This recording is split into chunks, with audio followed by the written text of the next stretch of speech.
ইউপির IPS police officer Ajay পাল শর্মা, যিনি diamond হারবারের চার্জ গ্রহণ করেছেন, সেখানে ফলতার হচ্ছে জাকির খানকে খোঁজার জন্য। জাকির খান যেখানেই থাকুক, তাকে যদি একবার সামনে পায় তাহলে পরে তার কঠিন অবস্থা করে ছাড়বে। কেন, জাকির খানের বিরুদ্ধে অভিযোগ আছে তিনি ভোটারদেরকে ভয় দেখাচ্ছেন এবং বিভিন্ন রকম অশান্তি করার চেষ্টা করছেন, যাতে ভোটাররা শান্তিপূর্ণভাবে ভোট দিতে পারে। সেই জন্য অজয় পাল শর্মাকে নিয়ে এসেছেন নির্বাচন কমিশন।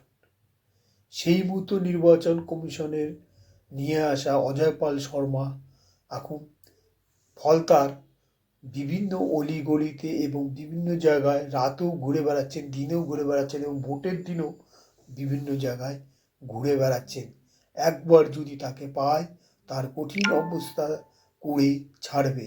সে পুষ্পা হোক আর হুষ্পা হোক আর দুষ্পাই হোক, যেই হোক না কেন, একবার যদি তাকে হাতে নাতে পায়, অজয় পাল শর্মা দাবাং থেকে দাবাংয়ে পরিণত